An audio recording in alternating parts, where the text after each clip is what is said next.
Scanning കഴിഞ്ഞിറങ്ങുമ്പോൾ Gautam വല്ലാത്ത സന്തോഷത്തിലായിരുന്നു.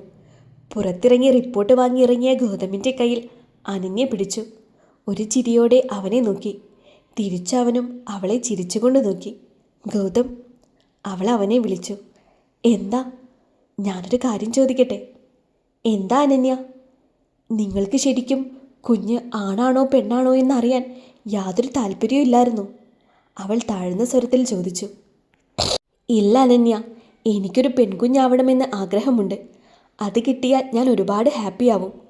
അവൾ ചിരിയോടെ അവനെ നോക്കി. ചിലർ ആൺകുഞ്ഞുങ്ങളെയാണ് ആഗ്രഹിക്കുന്നത്. നിങ്ങൾ? എനിക്കൊരു പെൺകുഞ്ഞ് വേണം, എൻ്റെ രാജകുമാരി. ആൺകുഞ്ഞുങ്ങൾ ഒരു പ്രായം കഴിഞ്ഞാൽ പിന്നെ ഞങ്ങൾ അച്ഛന്മാരെ മൈൻഡ് ചെയ്യില്ല. പെൺകുട്ടികൾ അങ്ങനെയല്ല. അവരുടെ ആദ്യ ഹീറോ അവരുടെ അച്ഛനാകും. ഇതേ സമയം ബാംഗ്ലൂരിൽ വീട്ടിലെത്തിയ ഗൗരിക്ക് വല്ലാത്ത ക്ഷീണമുണ്ടായിരുന്നു. അവൾ നേരെ റൂമിലേക്ക് പോയി. എന്നാൽ ദേവൻ കഴിഞ്ഞ മത്സരത്തിൽ നടന്ന കാര്യങ്ങൾ കുറച്ചുകൂടി സെറ്റ് ചെയ്യാനുണ്ടായിരുന്നു. അതിൽ നിന്ന് കിട്ടുന്ന 15 കോടി അവന് ഗൗരിയുടെ അക്കൗണ്ടിലേക്ക് ട്രാൻസ്ഫർ ചെയ്യാനായി കാര്യങ്ങൾ ശരിയാക്കുകയാണ്. ഋഷിയാവട്ടെ ദൃശ്യയുടെ മുറിയിലേക്ക് ദേവനും ഗൗരിയും പോയ ശേഷം കലിതുള്ളി ചെന്നു. അവളുടെ മുഖം കണ്ടതും ഋഷിക്ക് എന്തോ പോലെയായി. അവൾ ഋഷിയോട് ചാടിക്കയറി. എന്താ ഈ വാങ്ങി വെച്ചിരിക്കുന്നത്? ഈ ലെൻസ് ലോക്കലാണ്. എൻ്റെ കണ്ണ് പൊട്ടിപ്പോവാഞ്ഞത് നന്നായി എന്നൊക്കെ ദൃശ്യ അവനോട് പറഞ്ഞു. ഋഷിയെ ചീത്ത പറയുന്നത് കേട്ട് അസിസ്റ്റന്റ് നിത്യ അവിടെ നിന്നും അവളെ പരിപാലിക്കുന്നത് നിർത്തി എഴുന്നേറ്റ് പോയി. ഋഷിയും അവിടെ നിന്ന് പോയി. എന്നാലും ആരാവും ദേവൻ്റെ കൂടെയുള്ള ആ പെണ്ണ് എന്നറിയാതെ ദൃശ്യ വലഞ്ഞു. റൂമിൽ നല്ല ഉറക്കമായിരുന്നു ഗൗരി. ഒരു നൈറ്റ് ഡ്രസ്സാണ് ഇട്ടിരിക്കുന്നത്. നല്ല ക്ഷീണമുള്ളത് കൊണ്ട് അവൾ ഉറങ്ങിപ്പോയിരുന്നു. എല്ലാം സെറ്റ് ചെയ്ത് ദേവൻ റൂമിലേക്ക് വന്നു. അവളെ ശല്യം ചെയ്യണ്ട എന്ന് കരുതി അവൻ അടുത്ത റൂമിലെ ബാത്റൂമിലേക്കാണ് ഫ്രഷ് ആവാൻ പോയത്. മോർണിംഗ് തന്നെ ദേവിക അവിടെ നിന്നും സിംഗപ്പൂർ പോയിരുന്നു. വൈകുന്നേരമായപ്പോഴേക്കും ജോലിക്കാർ പലരും പോയി. ആകെയുള്ളത് 1-2 പുറംപണിക്കാരാണ്. ആ വലിയ വീട്ടിൽ ദേവനും ഗൗരിയും ഒറ്റക്കായി. കുളി കഴിഞ്ഞ് റൂമിലെത്തിയ ദേവൻ ഉറങ്ങുന്ന ഗൗരിയെ നെറ്റിയിലൊന്ന് തലോടി. എന്നിട്ട് പതിയെ കർട്ടനെല്ലാം വലിച്ചിട്ട് റൂം ഇരുണ്ടതാക്കി. ദേവനും ഉറക്കം വരുന്നുണ്ടായിരുന്നു. പതിയെ അവനും ഉറക്കത്തിലേക്ക് മയങ്ങി. ഇതേ സമയം ഗൗതമിൻ്റെ വീട്ടിൽ. നിങ്ങൾ ഇങ്ങനെയിരുന്നു. ആ പെണ്ണിനെ മാസം ദേ അടുത്ത് തുടങ്ങി. ഇനി കളയാൻ പറ്റില്ല. വേറെ എന്താ ചെയ്യുക? ഗൗതമിൻ്റെ അമ്മ ചോദിച്ചു. ഗൗതമിൻ്റെ അച്ഛൻ മുഷ്ടി ചുരുട്ടി ചുണ്ടിലമർത്തി. ദേഷ്യം കഴിഞ്ഞതും അയാൾ മൗനം ഒഴിവാക്കി പറഞ്ഞു. നമ്മുടെ തറവാട്ടിലെ ആദ്യത്തെ ഒരു കുട്ടിയാണ്. ആ അതെ, പക്ഷേ ആ പിഴച്ചവളുടെ വയറ്റിലായി പോയി. ഇല്ലെങ്കിൽ ഞാൻ സ്നേഹിച്ചേനെ. അച്ഛന് പറയാൻ അവസരം നൽകാതെ അവൻ്റെ അമ്മ പുലമ്പി. നീയൊന്ന് അടങ്ങ്. ഇനി ഒന്നേ ഉള്ളൂ. പ്രസവം കഴിഞ്ഞ് കുഞ്ഞിനെ മാറ്റാം. നമ്മുടെ ജേക്കബിൻ്റെ ഹോസ്പിറ്റലാക്കാം. അതാകുമ്പോൾ അവൻ നമ്മളെ സഹായിക്കും. എങ്ങനെ? അവന് 1-2 കൊടുത്താൽ മതി. അവൻ കുഞ്ഞിനെ മാറ്റിക്കോളും. എന്നിട്ട് കുഞ്ഞുങ്ങളില്ലാത്ത ആരെയും കൊണ്ടുപോയിക്കോട്ടെ. അതോടെ അവളുടെ ശല്യം തീരും. പിന്നെ നമുക്ക് ഗൗതവുമായി അമേരിക്കയ്ക്ക് വിടാം. അവിടെ എൻ്റെ സുഹൃത്തിൻ്റെ മകളില്ലേ ലിനി, അവളെ മാരേജ് കഴിപ്പിക്കാം. അങ്ങനെ പല പല സംസാരങ്ങളും അവർക്കിടയിൽ നടന്നു. ഓ, അപ്പോൾ എനിക്ക് ലിനിയെ ഇഷ്ടമല്ലെങ്കിലോ? എനിക്ക് ലിനിയെ വിവാഹം കഴിക്കാൻ താല്പര്യമില്ല എങ്കിൽ? പിന്നിൽ നിന്നും ഒരു ശബ്ദമുയർന്നു. അവർ ഇരുവരും തിരിഞ്ഞു നോക്കി. ആ മോനെ ഗൗതം, നീ എപ്പോൾ വന്നു? അമ്മ അവൻ്റെ നേരെ ചെന്ന് ചോദിച്ചു. ഞാനിപ്പോൾ വന്നതേ ഉള്ളൂ. അനന്യയെ ഹോസ്പിറ്റലിൽ കൊണ്ടുപോയി അവളെ വീട്ടിൽ തിരിച്ചാക്കിയുള്ള വരവായിരുന്നു ഗൗതമിൻ്റേത്. അവരുടെ സംസാരം ഒരുവിധം ഗൗതം കേട്ടിരുന്നു. മോനെ, നീ ആകെ ക്ഷീണിച്ചല്ലോ. അല്ലെങ്കിലും നിനക്ക് അവിടെ സുഖമൊന്നുമില്ലെന്ന് ഈ അമ്മയ്ക്കറിയാം. ഗൗതമിൻ്റെ അമ്മ വിഷമം നടിച്ച് പറഞ്ഞു. എനിക്കവിടെ ഒരു കുഴപ്പവുമില്ല. ഗൗതം പുച്ഛഭാവത്തിൽ പറഞ്ഞു. ഡാ മോനെ, നീ അവളെ അവിടെ വിട്ട് വന്നതാണോ? അച്ഛൻ ഇടയ്ക്ക് കയറി ചോദിച്ചു. ആരെ? ഗൗതം തിരക്കി. ആ പെണ്ണിനെ. അവളെ അങ്ങനെ വിട്ടിട്ട് വരാൻ പറ്റുമോ? എൻ്റെ ഭാര്യയല്ലേ അത്?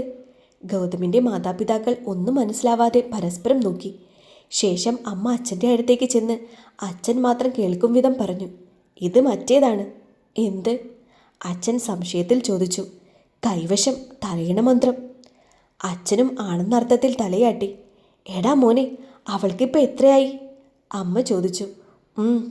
സ്വന്തം മകൻ്റെ ഭാര്യയ്ക്ക് എത്രയായി എന്ന് പോലും അറിയില്ലല്ലോ. കഷ്ടം. ഗൗതം പുച്ഛത്തോടെ പറഞ്ഞുകൊണ്ട് അവിടെയുള്ള സോഫയിലിരുന്നു. മോനെ, നീ ആകെ മാറി. അവളെ നിനക്ക് എങ്ങനെ അനുകൂലിച്ച് കൊണ്ട് സംസാരിക്കാൻ പറ്റുന്നു? അമ്മേ, അവൾ സത്യം പറഞ്ഞാൽ എന്ത് തെറ്റാണ് ചെയ്തത്? അവളെ ഞാനല്ലേ ചതിച്ചത്? എൻ്റെ മോനെ, നീയാണോ ഇതൊക്കെ പറയുന്നത്? ദേ, അമ്മ ഒന്ന് പറഞ്ഞേക്കാം. നിനക്ക് വേണ്ടി അമേരിക്കയിൽ ലിനി കാത്തിരിപ്പുണ്ട്. അവളുടെ പ്രസവം കഴിഞ്ഞാൽ ഉടൻ നമ്മൾ അങ്ങോട്ടേക്ക് പോകും. എനിക്ക് വേണ്ടി കാത്തിരിക്കാൻ ഞാൻ ലിനിയോട് പറഞ്ഞിട്ടുണ്ടോ? ഗൗതം മറുചോദ്യം ചോദിച്ചു. നീ പറഞ്ഞില്ല, ഞങ്ങൾ പറഞ്ഞു. നിന്റെ മുമ്പത്തെ സ്വഭാവം വെച്ച് ഞങ്ങൾ വാക്കുകൊടുത്തു. ഇനി മാറ്റാനാവില്ല. അവളുടെ കുഞ്ഞിനെ ഇപ്പോൾ നശിപ്പിക്കാൻ പറ്റാത്ത അവസ്ഥയായതുകൊണ്ട് അതുകൊണ്ട് മാത്രമാണ് പ്രസവം വരെ സമയം തരുന്നത്. പ്രസവിച്ച ഉടൻ കുഞ്ഞിനെ ഞങ്ങൾ മാറ്റിയിരിക്കും. അന്ന് തന്നെ നീയുമായി ഞങ്ങൾ അമേരിക്കയ്ക്ക് പോകും. ഓ, അപ്പോൾ നിങ്ങളെല്ലാം പ്ലാൻ ചെയ്തോ? ഗൗതം ദേഷ്യത്തോടെ ചോദിച്ചു. ചെയ്തു, ഗൗരവം നിറഞ്ഞ ശബ്ദത്തിൽ അച്ഛൻ പറഞ്ഞു. എങ്കിൽ കേട്ടോ, അവളുടെ വയറ്റിലെ കുഞ്ഞ് എൻ്റെയാണ്. അതിനെ ഞാൻ വളർത്തും. അമ്മയായി അവളും ഉണ്ടാകും. ലിനിയോട് എന്നെ കാത്തിരിക്കാൻ നിൽക്കണ്ട എന്ന് വിളിച്ചു പറഞ്ഞേക്ക്. പിന്നെ കുഞ്ഞിനെ മാറ്റാനോ കൊല്ലാനോ പ്ലാൻ ഉണ്ടേൽ പിന്നെ ഈ ഗൗതം ആരാണെന്ന് നിങ്ങൾ ശരിക്കും കാണും. നോക്കിക്കേ അവൻ പറയുന്നത്. ഇത് തലയിണ മന്ത്രത്തിൻ്റെ ശക്തി തന്നെയാ. ഒരു ഉരുമ്പട്ടവൾ എൻ്റെ കുഞ്ഞിനെ മാറ്റിയെടുത്തു. അസത്ത്, അവൾ നശിച്ചു പോകത്തേയുള്ളൂ. ഗൗതമിൻ്റെ അമ്മ അവളെ നിന്ന് പ്രാഗിക്കൊണ്ടിരുന്നു. ഗൗതം അവരെ കാണാൻ ഒരുപാട് സന്തോഷത്തോടെയായിരുന്നു വന്നത്. എന്നാൽ അവരുടെ ഉള്ളിൽ കുഞ്ഞിനെ നശിപ്പിക്കണമെന്ന ചിന്തയാണെന്ന് അറിഞ്ഞപ്പോൾ അവൻ്റെ ഉള്ളം വല്ലാതെ വേദനിച്ചു. അവനും ആഗ്രഹിച്ചതാണ് അതിനെ നശിപ്പിക്കാൻ. എന്തോ അവൻ്റെ ഉള്ളിലെ ആ കുഞ്ഞിളക്കവും ഹാർട്ട് ബീറ്റും മിന്നിമാഞ്ഞു. പിറ്റേന്ന് രാവിലെയാണ് ഇരുവരും ഉറക്കമുണർന്നത്. ദേവനാണ് ആദ്യം ഉണർന്നത്. തലേ ദിവസം എങ്ങനെയാണോ കിടന്നത് ആ അവസ്ഥയിൽ തന്നെയായിരുന്നു അവൻ കിടക്കുന്നത്. എന്തോ അവളുടെ നെഞ്ചിൻ്റെ ചൂട് അവനെ വല്ലാതെ ആകർഷിച്ചു. അവൻ ഒന്നുകൂടി അവളോട് ചേർന്ന് കിടന്നു. വിവാഹം കഴിഞ്ഞെങ്കിലും ഇതുവരെ ഇങ്ങനെയൊരു അടുത്തുചേരൽ ഉണ്ടായിട്ടില്ല. അവൾ ഉറക്കമുണരാൻ പോകുകയാണെന്ന് തോന്നിയതും ദേവൻ ഉറങ്ങുന്നത് പോലെ കിടന്നു. കണ്ണുകൾ തുറന്നുകൊണ്ട് അവൾ കൈകൾ രണ്ടും മുകളിലേക്ക് ഉയർത്തി. അപ്പോഴാണ് അവളുടെ നെഞ്ചിൽ വല്ലാത്ത ഭാരം തോന്നിയത്. അവൾ പുതപ്പ് മാറ്റി നോക്കി. അവളുടെ വാ പൊളിഞ്ഞുപോയി. അയ്യോ, ഇതെപ്പോ? അവൾ നാവ് കടിച്ചുകൊണ്ട് തലയിൽ കൈവച്ച് ചോദിച്ചു. അത് കണ്ടപ്പോൾ ദേവനൊരു കുസൃതി തോന്നി. അവനും ഉറക്കത്തിൽ നിന്നും എഴുന്നേറ്റു. അവളെയൊന്ന് നോക്കി. എന്താണ് ഭാര്യയെ, ഉറക്കം ശരിയായില്ലേ? ആ, ആയി. അവളൊരു ചമ്മലോടെ പറഞ്ഞു. ഓ, ഇന്നലെ താൻ എന്നെ വല്ലാതെ ഉപദ്രവിച്ചു. ഏ? അവൾ പുരികമുയർത്തി ചോദിച്ചു. ആ, ഇന്നലെ രാത്രി നമ്മുടെ മധുവിധ ആയിരുന്നില്ലേ? അവളൊരു ഞെട്ടലോടെ അവനെ നോക്കി. എന്ത്? നിങ്ങൾ എന്താ ഈ പറയുന്നത്? അവൾ ഞെട്ടി അവനെ തള്ളി മാറ്റി ശരീരത്തിൽ നിന്നും പുതപ്പ് മാറ്റി. അവളുടെ ശരീരം മുഴുവൻ അവൻ വീക്ഷിച്ചു. ഇത് കണ്ട ദേവൻ പൊട്ടിച്ചിരിച്ചു. അയ്യേ, നീ എന്തിനാ ഇങ്ങനെ ടെൻഷനാവുന്നത്? അങ്ങനെ വല്ലതും ഉണ്ടായാൽ തന്നെ നീ എൻ്റെ ഭാര്യയല്ലേ? അവളുടെ മുഖത്തേക്ക് നോക്കി അവൻ പറഞ്ഞു. പിന്നെ ഇന്നലെ എനിക്ക് നിന്നെ അങ്ങ് സ്വന്തമാക്കണമെന്നൊക്കെ തോന്നി. അപ്പോൾ ഞാനിപ്പോൾ നിങ്ങളുടെ സ്വന്തം അല്ല? അവൾ ഇടയിൽ കയറി ചോദിച്ചു. ആണല്ലോ. അങ്ങനെയല്ല, ഇപ്പോൾ നിന്റെ മനസ്സ് മാത്രമല്ലേ എൻ്റെ സ്വന്തമായിട്ടുള്ളൂ. ശരീരം കൊണ്ട് എൻ്റെ സ്വന്തമായിട്ടില്ലല്ലോ. ഇന്നലെ നീ എന്നെ കെട്ടിപ്പിടിച്ച് നിന്നോട് ചേർത്തപ്പോൾ എനിക്ക് നിന്നെ ഒന്ന് സ്വന്തമാക്കണമെന്നൊക്കെ തോന്നിയതാ. അവനൊരു കള്ളച്ചിരിയോടെ പറഞ്ഞു.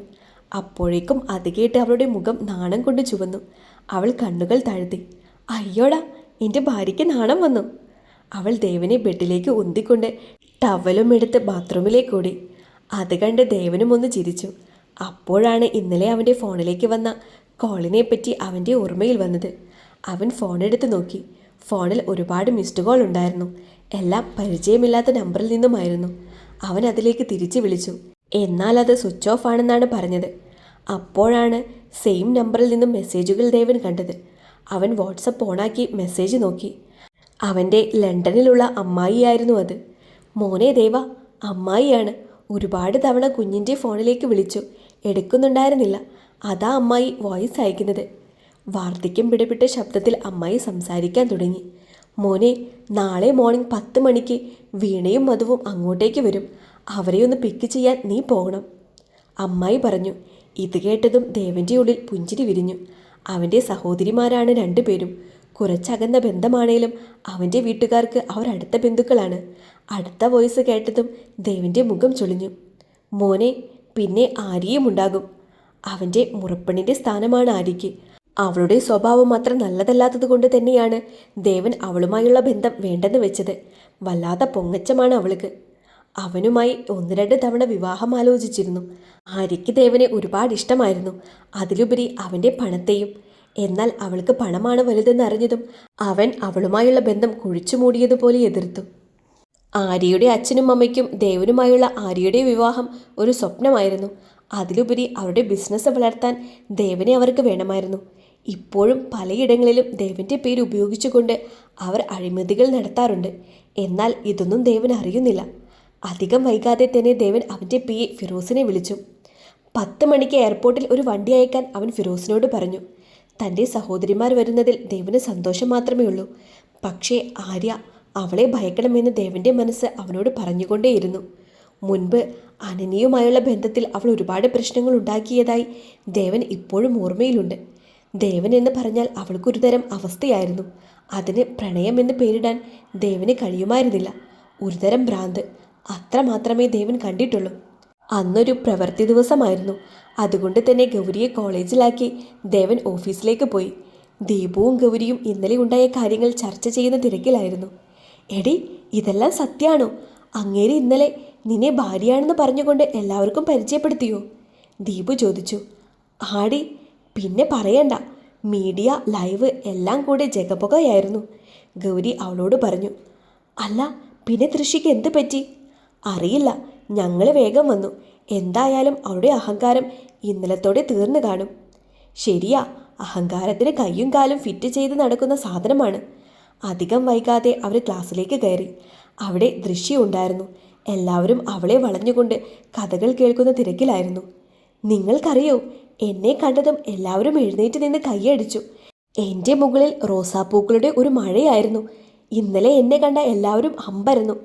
ഇത്രയും സുന്ദരിയായ ഒരു പെണ്ണ് ഇതിനു മുൻപ് ഉണ്ടായിട്ടില്ലെന്ന് വരെ ജഡ്ജസ് പറഞ്ഞു. ഇത് കേട്ട് ദീപു ഗൗരിയെ നോക്കി. എന്താ ഇവള് പറയുന്നത്? ഗൗരിയും അത് വീക്ഷിച്ചു. അവൾ തള്ളിമറിക്കുകയാണ്, നീ അത് മൈൻഡ് ചെയ്യണ്ട, ദീപുവിനോട് ഗൗരി പറഞ്ഞു. ഓഹ്, എന്നാ ഇപ്പോൾ ശരിയാക്കാം. ദീപു എന്തോ മനസ്സിൽ ഉറപ്പിച്ചതുപോലെ അവൾക്ക് നേരെ നോക്കി പറഞ്ഞു. നീ അറിഞ്ഞോ ഗൗരി, ഇന്നലെ ഒരു മത്സരത്തിൽ ഒരു പെണ്ണിനെ പെർഫോം ചെയ്യാൻ പറ്റാതെ നാണം കെട്ടുമെന്ന്. എല്ലാവരും അവളെ നോക്കാൻ തുടങ്ങിയതും അവൾ ഗൗരിയെ നോക്കി. ഇവൾ എൻ്റെ കാര്യമാണോ പറയുന്നതെന്ന് ദൃശ്യ പിറുപിറുത്തു. അത് കേട്ടപ്പോൾ ദൃശ്യയുടെ മുഖത്തെ മാറ്റം കൂട്ടുകാരെ വല്ലാതെയാക്കി. പിന്നെയുണ്ടല്ലോ, ആ പെണ്ണിൻ്റെ കണ്ണൊക്കെ വിങ്ങിപ്പോയി എന്നാണ് കേട്ടത്. കൂട്ടുകാർ മുഴുവനും ദൃശ്യയുടെ മുഖത്തേക്ക് നോക്കി. അവളുടെ കണ്ണിന് താഴെ നല്ല രീതിയിൽ വിങ്ങിയിട്ടുണ്ടായിരുന്നു. കൂട്ടുകാരിൽ പലർക്കും അത് ദൃശ്യയാണോ എന്ന് സംശയം തോന്നി. എല്ലാവരുടെയും നോട്ടം അവളിൽ പതിഞ്ഞു. നിങ്ങൾ എന്തിനാ എന്നെ നോക്കുന്നത്? പേപ്പട്ടികൾ പലതും പറഞ്ഞു കുരയ്ക്കും, അത് കണ്ട് എന്നെ നോക്കണ്ട എന്നായിരുന്നു ദൃശ്യയുടെ മറുപടി. അത് ഞങ്ങൾ അറിഞ്ഞു, ആരാ പേപ്പട്ടി എന്ന്, ദീപു ചിരിയോടെ പറഞ്ഞു. നിങ്ങൾക്കൊന്നും നാണല്ലേ ഇവളുടെ വിടല് കേട്ട് കുത്തിയിരിക്കാൻ? ഇന്നലെ ഇവളെ പങ്കെടുത്തിട്ടൊന്നുമില്ല. ഇന്നലെ അവിടെ കാണാനിരുന്ന കാണികളിൽ ഒരാൾ പോലും ഇവളെ കണ്ടിട്ട് കൂടി ഉണ്ടാകില്ല. നിങ്ങൾക്കൊക്കെ ഭ്രാന്താണ് ഇവളുടെ നുണക്കഥ കേട്ടിരിക്കാൻ, ദീപു പരിഹാസത്തോടെ പറഞ്ഞു. അപ്പോഴേക്കും അവിടെ മുഖത്തെ ചമ്മൽ നന്നായി കാണാമായിരുന്നു. ദൃശ്യ, നീ എന്താ ഒന്നും മിണ്ടാത്തെ? അവൾക്കുള്ള മറുപടി കൊടുക്ക്, ദീപുവിന് നേരെ ആക്രോശിച്ചുകൊണ്ട് ദൃശ്യയുടെ കൂട്ടുകാരി പറഞ്ഞു. എന്നാൽ ഒന്നും മിണ്ടാൻ പറ്റാത്ത ദൃശ്യ നാണം കെട്ട് തല താഴ്ത്തി. പിന്നീട് ആരും ഒന്നും മിണ്ടിയില്ല. എല്ലാവരും ആ വട്ടമേശ സമ്മേളനം അവസാനിപ്പിച്ചു എന്നതുപോലെ എല്ലാവരും അവരുടെ സീറ്റിലേക്ക് ഇരുന്നു. പിന്നെ ആരാ ദൃശ്യ വിജയിച്ചത്? ദൃശ്യയുടെ സുഹൃത്ത് ചോദിച്ചു. എനിക്കറിയില്ല, അവൾ ദേഷ്യത്തിൽ പറഞ്ഞുകൊണ്ട് ബുക്സ് എടുത്ത് മറിച്ചു. ഇവൾ കള്ളിയായിരുന്നോ? പലരും പരസ്പരം ചോദിച്ചുകൊണ്ടിരുന്നു. എന്നാൽ ഗൗരിക്ക് അവളുടെ മുഖം കണ്ട് ചിരിക്കാനൊന്നുമായില്ല. അന്ന് അപമാനിതയായി ദൃശ്യ ഉച്ചയ്ക്ക് മുന്നേ ക്ലാസ് കട്ട് ചെയ്ത് കോളേജിൽ നിന്നും പോയിരുന്നു. ദീപുവിനോട് അവൾക്ക് അടങ്ങാത്ത ദേഷ്യം അലതല്ലി തുടങ്ങി. അന്ന് വൈകുന്നേരം പതിവ് പോലെ ദേവൻ അവളെ വിളിച്ചുകൊണ്ട് വന്നു. വീട്ടിൽ പതിവിലും വിപരീതമായി ചിരിയും സംസാരവും പുറത്തുനിന്ന് കേട്ട ഗൗരി ദേവനെ നോക്കി. ആരാ അകത്ത്? അവൾ അവനോട് ചോദിച്ചു. വാ, അകത്ത് ചെന്നിട്ട് പരിചയപ്പെടാം, ദേവൻ പറഞ്ഞു. അവൻ അവളുടെ തോളിൽ പിടിച്ചുകൊണ്ട് അകത്തേക്ക് കയറി.